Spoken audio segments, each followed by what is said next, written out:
préavis de grève lancé à partir de ce jeudi à l'usine Orano-La Hague. C'est à l'initiative du syndicat Sud en lien avec les négociations annuelles obligatoires. Donc Arnaud Lemaître, secrétaire du syndicat Sud, bonjour à vous. Bonjour. Pouvez-vous nous expliquer quel est le motif de ce préavis de grève qui démarre donc ce soir à partir de 20h Oui, à partir du poste de nuit de ce soir jusqu'au poste d'après-midi du lundi.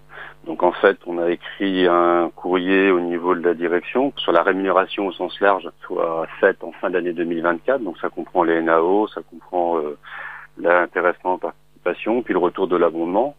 Et il y avait une volonté des salariés, un engagement de la direction de faire les NAO en fin d'année, de façon à ce qu'à l'année N+1, les salariés aient une visibilité de cet accord-là. Et à date, en fait, on n'a pas de calendrier comme il l'avait exprimé. On aura une première réunion qui commencerait fin décembre pour se terminer potentiellement fin 2025. Donc c'est pour ça qu'il y a eu un préavis déposé de façon à ce que l'employeur respecte les engagements qu'il avait pris sur ce sujet. Ça concerne surtout les réunions de préparation de ces négociations. Oui, en fait, les NAO s'étalent souvent entre 4 et 5 réunions à peu près, le protocole de négociation. Donc si on a une première réunion qui commence en décembre, logiquement, ça va se terminer en février, potentiellement mars, donc ça fait un peu tard par rapport aux engagements qui avaient été pris initialement. Donc c'est un mouvement qui démarre ce soir et qui devrait s'étaler sur tout le week-end ?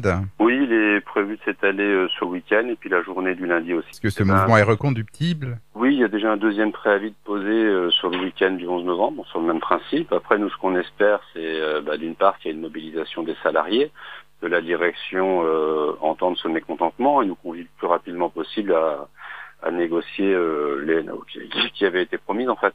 Les salariés comprennent pas parce qu'il y a plein d'annonces positives qui sont faites sur l'établissement au niveau par exemple une construction d'usine UP4, il y a on parle de l'aval du futur, donc ce sont plusieurs milliards d'euros qui vont être investis sur le long terme sur l'entreprise et ça va de soi qu'on doit avoir une politique salariale aussi qui soit ambitieuse de façon à rester attractif sur le marché de l'emploi et de façon à garder les salariés qu'on a chez nous.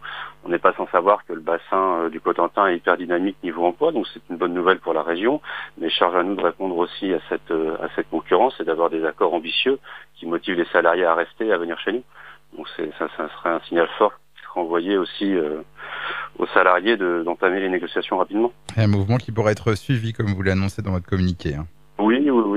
Les mouvements qui avaient été initiés par Sud et qui ont permis d'obtenir des accords quand même à caractère financier intéressant pour les salariés ont été suivis. Donc c'est dommage d'en arriver à chaque fois au conflit pour obtenir des accords qui rendent attractif notre entreprise. Surtout que les NAO doivent se faire, donc je vois pas l'intérêt de les retarder de quelques mois si les salariés les demandent en fin d'année comme ça avait été promis.